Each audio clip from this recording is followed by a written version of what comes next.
Hello दोस्तों, knowledge Hunt में आपका स्वागत है। हमारे पिछले वीडियो में हमने चर्चा की थी हिंदी भाषा के विकास की। आज का जो हमारा वीडियो है इसमें हम चर्चा करेंगे राजभाषा और भाषाओं से जुड़े जो भी हमारे 3 मार्कर के क्वेश्चन हमारी मेंस एग्जामिनेशन में पूछे जा सकते हैं।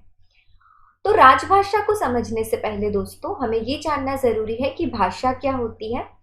तो भाषा एक अभिव्यक्ति का माध्यम होती है, मतलब जिस तरीके से मैं आपसे अभी बात कर रही हूँ तो ये जो मेरी भाषा है ये हिंदी भाषा है।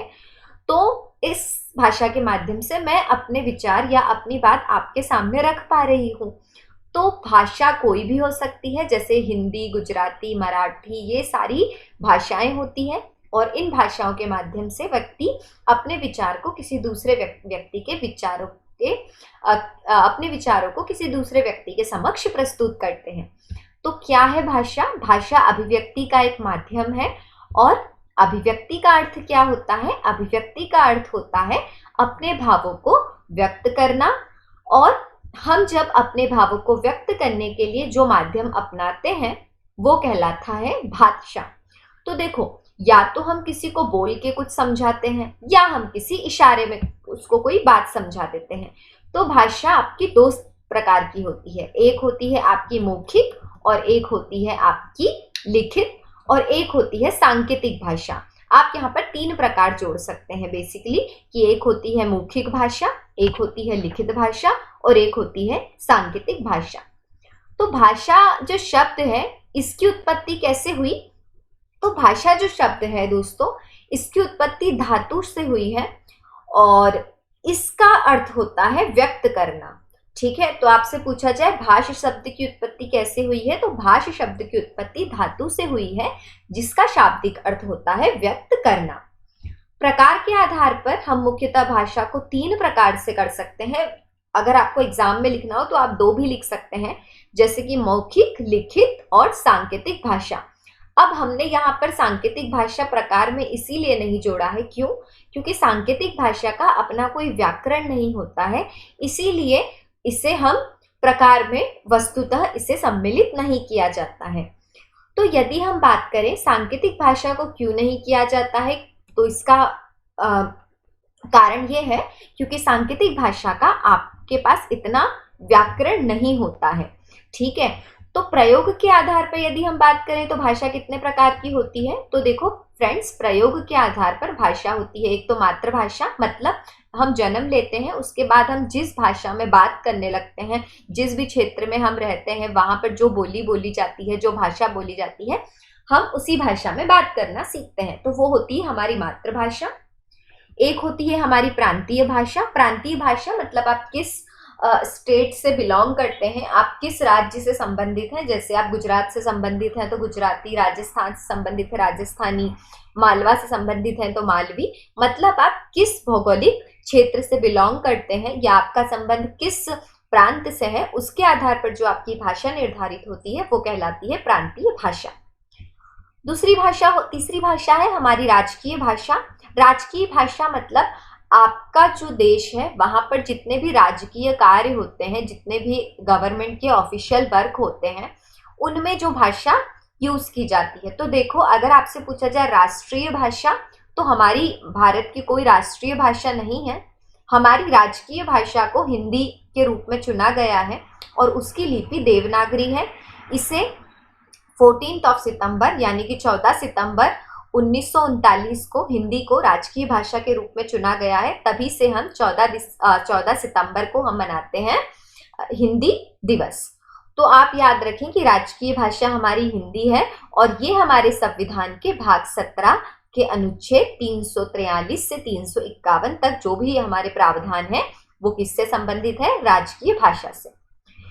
फिर होती है अंतर्राष्ट्रीय भाषा, जिसे वस्तुतः पूरे विश्व में यदि आपको वार्तालाप करना हो या आपको वर्ल्ड लेवल पे कम्युनिकेशन करना हो तो आप जिस भाषा को अपनाते हैं वो कहलाती है आपकी अंतर्राष्ट्रीय भाषा।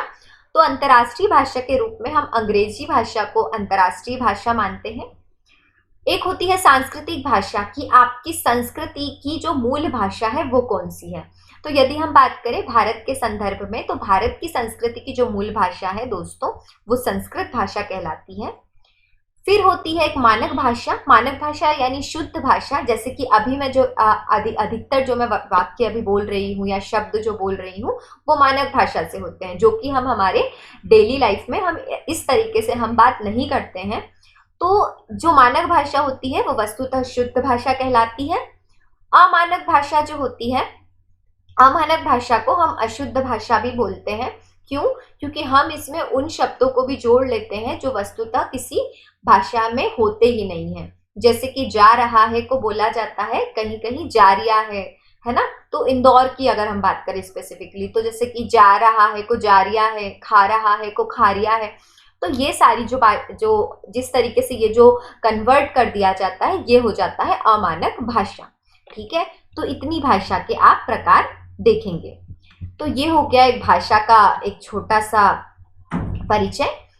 भाषा के बाद आपसे पूछा जा सकता है बोली क्या होती है। तो दोस्तों, बोली जो एक किसी भी सीमित भूभाग में या किसी सीमित क्षेत्र में जनता द्वारा जो भाषा अपनाई जाती है या जो जिस तरीके से वो बात करते हैं, वो कहलाता है बोली। तो बोली कहाँ पर की जाती है, रिस्पेक्ट में बात की जाती है जब कोई भौगोलिक क्षेत्र जो है वो सीमित है या छोटा भूभाग हो और वहाँ की जनसंख्या भी हमारे जो देश की ओवरऑल जनसंख्या है उसके रिस्पेक्ट में कम हो, तो उसको हम बोलते हैं बोली। ठीक है, तो बोली क्या है? वो भाषा जो किसी सीमित क्षेत्र में बोली जाती है उसे कहते हैं हम बोली।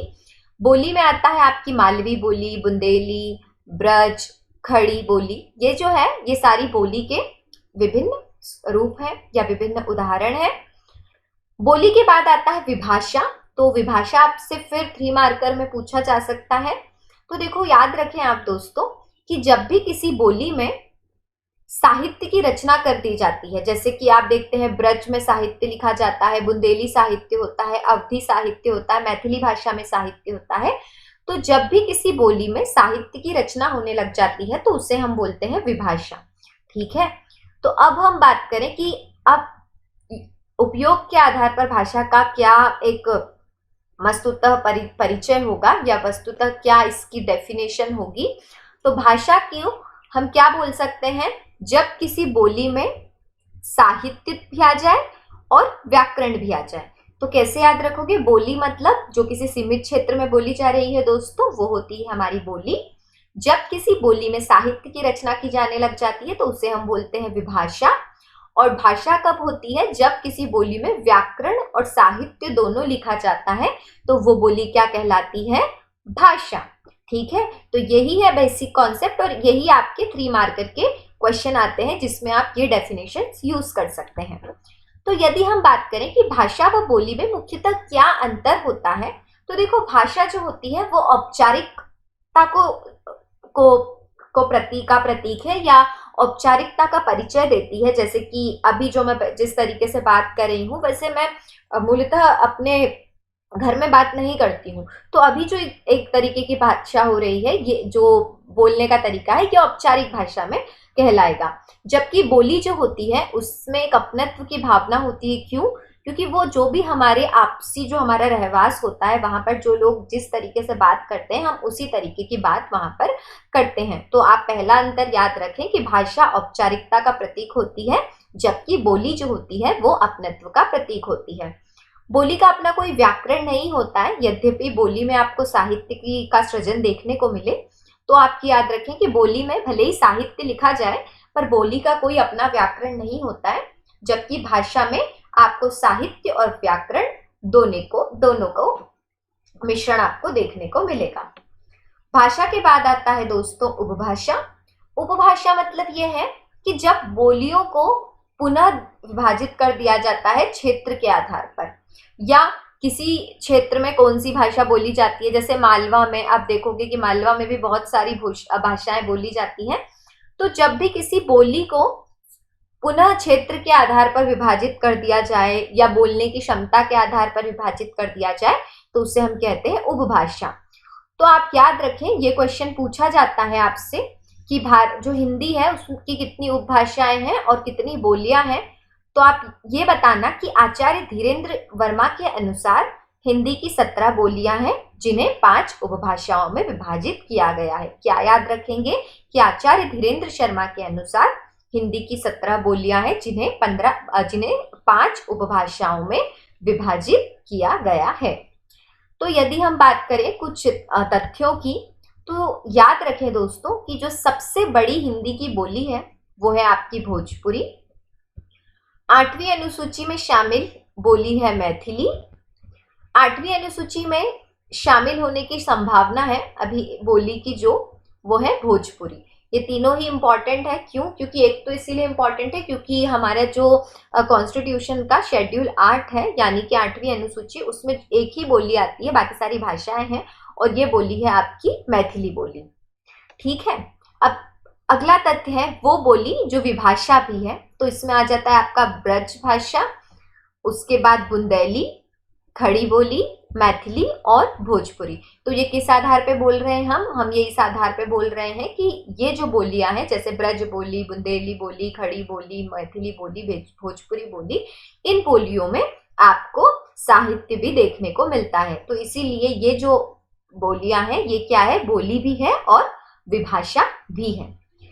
अब आ जाता है हमारा राजभाषा। तो राजभाषा वो भाषा होती है जिसका वस्तुतः प्रयोग किया जाता है राजकीय प्रयोजनों में या राजकीय कार्यों में या दैनिक राजकीय कार्यों में। जो भाषा प्रयुक्त की जाती है वो कहलाती है आपकी राजभाषा। तो राजभाषा को हम क्या बोलते हैं? राजभाषा को हम बोलते हैं दोस्तों राजकाज की भाषा, अर्थात जो भाषा देश के राजकीय कार्यों में प्रयुक्त होती है राजभाषा कहलाती है। यदि हम बात करें राजभाषा शब्द कहाँ से आता है, तो राजभाषा शब्द एक संवैधानिक शब्द है और हिंदी को 14 सितंबर 1939 को संवैधानिक रूप से राजभाषा घोषित किया गया है।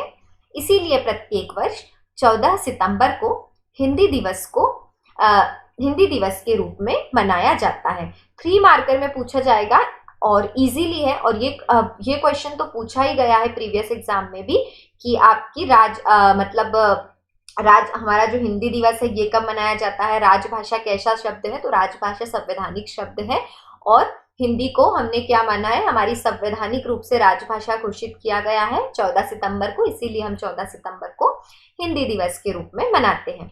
तो हमें जो मुख्य तथ्य याद रखने हैं 3 मार्कर के, या 2020 की बात करें तो 2 मार्कर के अकॉर्डिंग, तो देखो राजभाषा जो है हमारे संविधान के भाग 17 में आती है। फिर से बोलती हूँ, राजभाषा हमारे संविधान के भाग 17 में आती है। हमारी जो राजभाषा हिंदी है उसकी जो लिपि है वो देवनागरी है। ये प्रीवियस एग्जाम में ये क्वेश्चन पूछा गया है कि हिंदी कौन सी लिपि में लिखी जाती है, हिंदी देवनागरी लिपि में लिखी जाती है।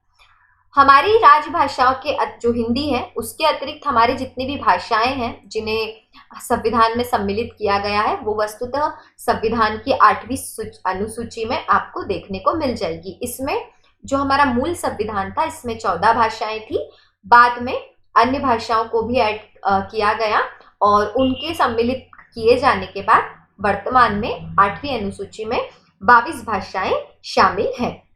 अनुच्छेद की बात करें जो कि राजभाषा या भाषा से संबंधित है, तो हमारे संविधान के भाग 17 के अनुच्छेद 343 से 351 तक का जो पूरा आपका विषय है ये राजभाषा से संबंधित है। फिर आ जाता है एक महत्वपूर्ण तथ्य, राजभाषा आयोग। तो राजभाषा आयोग जो है इसको गठित किया गया था 1955 में। राजभाषा आयोग के जो प्रथम अध्यक्ष थे उनका नाम था बीजी खरे। ये जितने भी क्वेश्चन हैं, या जैसे कि ये क्वेश्चन ये आंसर, ये क्वेश्चन ये आंसर, ये आप देखोगे, अगर आप प्रीवियस ईयर के पेपर को देखोगे तो आपको 3 मार्कर में ये डायरेक्ट क्वेश्चन देखने को मिल जाएंगे। तो अब हम बात करते हैं अनुसूची के बारे में।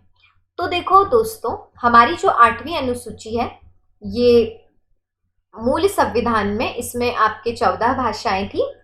समय समय पर 8वीं अनुसूची में संशोधन हुआ और उसके बाद भाषाओं की संख्या बढ़ गई।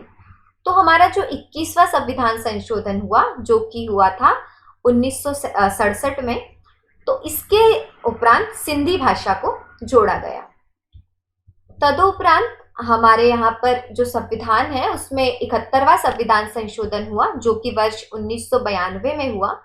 इसके साथ 8वीं अनुसूची में नेपाली, मणिपुरी और कोंकणी भाषा को सम्मिलित किया गया। उसके उपरांत 72वां संविधान संशोधन हुआ, जो कि 2003 में हुआ, और इसके द्वारा डोगरी, बोडो, मैथिली और संथाली भाषा को जोड़ा गया। आप इसे ऐसे याद रख सकते हो। देखो, आपको पहले याद रखना है 21वां संविधान संशोधन। 21वें संविधान संशोधन से जोड़ी गई भाषा जो थी वो थी एक। फिर है 71वां संविधान संशोधन, ये 1992 में हुआ, इसके द्वारा जोड़ी गई 3 भाषाएं। यदि हम 21 और 71 को जोड़ते हैं दोस्तों, तो हमारे पास क्या मिलता है? 92। तो इन दोनों को ऐड करने के बाद जो आपका 92 आया, तब उसमें आपका एक और संविधान संशोधन हुआ जिससे 4 भाषाएं जोड़ी गई। पहले संविधान संशोधन से 1 भाषा, दूसरे से 3 भाषा और तीसरे से 4 भाषा।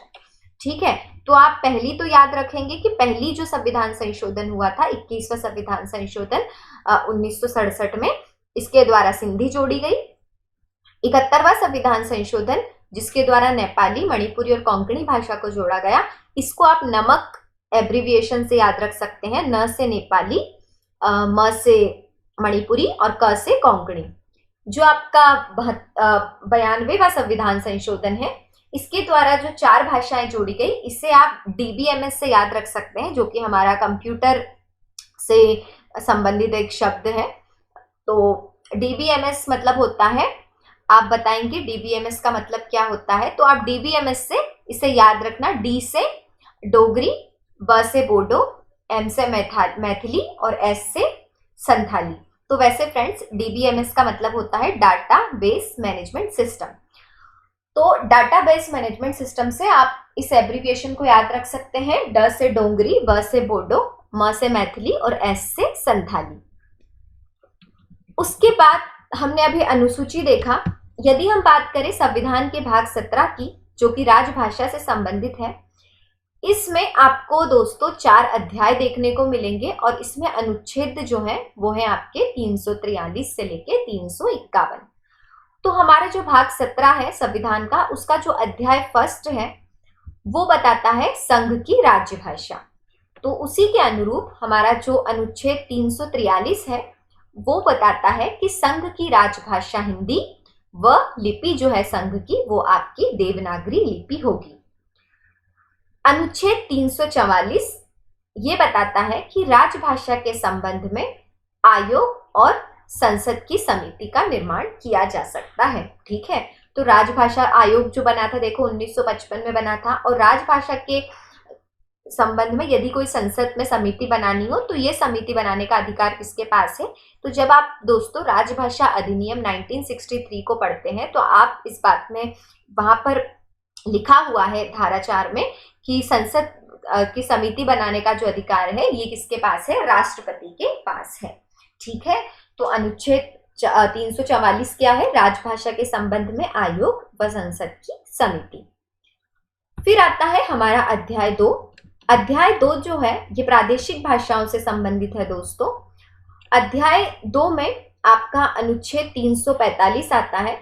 अनुच्छेद 345 जो है ये राज्य की राजभाषाओं से संबंध रखता है, जैसे कि राज्य की राजभाषा या राजभाषाएं, प्रादेशिक भाषा या भाषाएं या हिंदी, ऐसी व्यवस्था न होने तक अंग्रेजी का प्रयोग जारी।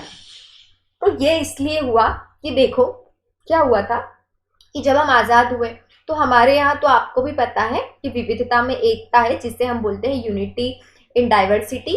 तो उस वजह से क्या है, आप देखोगे कि साउथ के जो स्टेट है, दक्षिण भारतीय राज्य, वहाँ की जो भाषा है वो बिल्कुल अलग है। वो हिंदी को इतना, वहाँ पर ना उन्हें इतनी हिंदी आती है, उनकी 2 ही भाषाएं चलती है, राज्य भाषा और अंग्रेजी भाषा।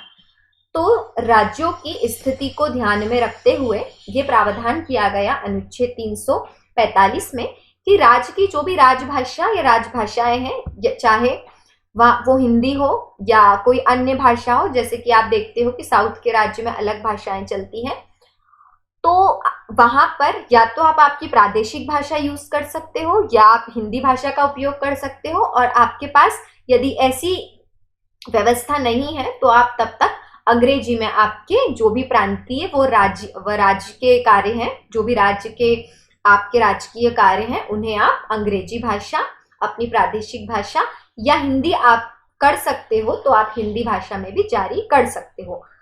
उसके बाद आता है हमारा अनुच्छेद 346। तो आप इसको ऐसे याद रखो कि जो एक राज्य है दूसरे राज्य से अगर उसको कोई बात करनी हो तो वो किस भाषा में एक राज्य दूसरे राज्य से बात करेगा, या कोई राज्य है जैसे कि कोई साउथ का राज्य है उससे सेंट्रल गवर्नमेंट से बात करनी है तो वो किस भाषा में बात करेगा, तो उससे संबंधित है आपका अनुच्छेद 346, जो ये बताता है कि एक राज्य और दूसरे राज्य के बीच या किसी राज्य और संघ के बीच पत्र आदि की राजभाषा।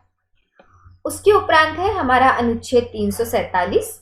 अनुच्छेद 347 जो है ये बताता है कि किसी राज्य की जनसंख्या के किसी अनुभाग द्वारा बोली जाने वाली भाषा के लिए विशेष उपबंध। जैसे ऐसा है कि आप ये जानते हो कि भाषा का भी एक अपना महत्व होता है, भाषा भी संस्कृति को संरक्षित करती है। तो अगर कोई ऐसा जैसे कि आप देखते हो कि हमारे संविधान में जो भाषाई अल्पसंख्यक है उनके लिए विशेष प्रावधान किए गए हैं हमारे संविधान के अनुच्छेद 29 और 30 में। तो आप इससे बात जोड़ सकते हो कि जो भी हमारे राज्य का या हमारे राष्ट्र का ऐसा कोई भी भूभाग है या ऐसा कोई भी जनसंख्या है जिनकी जो बोली है वो सीमित लोगों द्वारा बोली जाती है, तो उसके संरक्षण के लिए भी विशेष उपबंध का प्रावधान किया गया है, जो कि अनुच्छेद 347 में आपको देखने को मिलेगा। अध्याय 3 जो है ये उच्चतम न्यायालय व उच्च न्यायालय की भाषा से संबंध रखता है। इसके अंतर्गत अनुच्छेद 348 आता है, जो कि उच्चतम न्यायालय व उच्च न्यायालय में और संसद और राज्य विधानमंडलों के विधेयकों, अधिनियमों आदि में प्रयोग की जाने वाली भाषा से संबंधित है। तो क्या याद रखना है आपको कि अध्याय 3 जो है इसमें आता है आपका अनुच्छेद 348, जो कि सुप्रीम कोर्ट, हाई कोर्ट, संसद और राज्य विधानमंडल और जो भी आपके अधिनियम आते हैं उसमें कौन सी भाषा प्रयोग की जाएगी उससे संबंधित है। ये जो है आपको थोड़ा याद ही करना पड़ेगा। क्यों? क्योंकि ये जो है फैक्चुअल चीजें हैं और वैसे भी जो भी आपके आर्टिकल होते हैं ये फैक्चुअल होते हैं और आपको इसे रटना ही पड़ता है। रटना नहीं है तो समझ लो आप अपने अकॉर्डिंग, बाकी आपसे एज इट इज पूछे भी जाते हैं और नहीं भी पूछे जा रहे हैं तो आपको पता होना चाहिए कि आप कहीं यूज कर सको। उसके बाद है अनुच्छेद 349। अनुच्छेद 349 जो है वो बताता है भाषा से संबंधित कुछ विधियां अधिनियमित करने की विशेष प्रक्रिया। तो देखो, भाषा से रिलेटेड कोई भी आपको विधि बनानी है, मतलब कोई भी लॉ बनाना है, कोई रूल बनाना है, तो उसकी क्या प्रक्रिया होगी वो आपके किस अनुच्छेद में वर्णित है, वो आपके अनुच्छेद 349 में वर्णित है। उसके उपरांत आता है अध्याय 4। अध्याय 4 में आपकी राजभाषा से संबंधित विशेष निर्देशों का प्रावधान किया गया है। इसमें अनुच्छेद 350 और 351 आता है। तो देखो, इसमें पहला ये है कि व्यथा के निवारण के लिए अभ्यावेदन में प्रयोग की जाने वाली भाषा। अब जैसे ऐसा है कि नागालैंड है, वहां पर अलग भाषा चल रही है, उन्हें कोई समस्या है और सेंट्रल गवर्नमेंट से वो इस बारे में वार्तालाप करना चाह रहे हैं। उनकी भाषा और सेंट्रल गवर्नमेंट की भाषा अलग है, तो दोनों की भाषा को समान करने के लिए जिस भाषा का प्रयोग किया जाएगा, मतलब जिस भाषा में ट्रांसलेशन होगा, वो आपकी भाषा का वर्णन किसमें है? 350 में। तो 350 क्या है? व्यथा के निवारण के लिए अभ्यावेदन में प्रयोग की जाने वाली भाषा। अनुच्छेद 350 में पुनः 2 आपके अनुच्छेद है। तो अनुच्छेद 350 क ये बोलता है कि भाषाई अल्पसंख्यकों के लिए प्राथमिक स्तर पर मातृभाषा में शिक्षा की सुविधाएं। ये आपको पता होना चाहिए क्योंकि ये एक इम्पॉर्टेंट आपका आर्टिकल है कि अनुच्छेद 350 का क्या बोलता है कि भाषाई अल्पसंख्यकों के लिए प्राथमिक स्तर पर मातृभाषा में शिक्षा की सुविधाएं प्रदान की जाए। अनुच्छेद 350 ख जो है ये बोलता है कि भाषाई अल्पसंख्यकों के विशेष अधिकारी की नियुक्ति जो है वो किसके द्वारा की जाएगी? राष्ट्रपति द्वारा। तो फ्रेंड्स, ये आपसे 3 मार्कर में पूछा जा सकता है कि भाषाई अल्पसंख्यकों के जो विशेष अधिकारी है उनकी नियुक्ति किसके द्वारा की जाती है?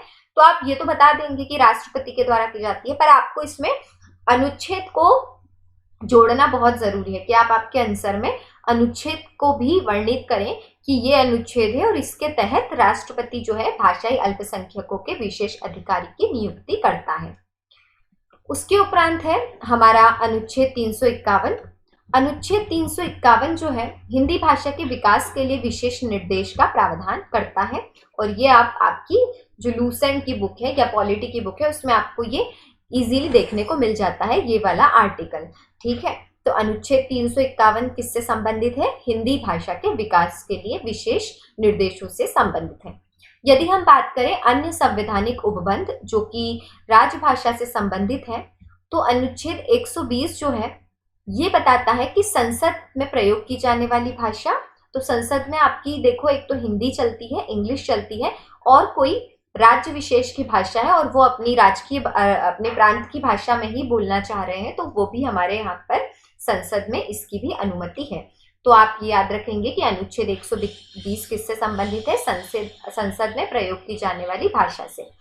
अनुच्छेद 210 जो है ये राज्य विधानमंडलों में प्रयोग की जाने वाली भाषा से संबंधित आपका अनुच्छेद है।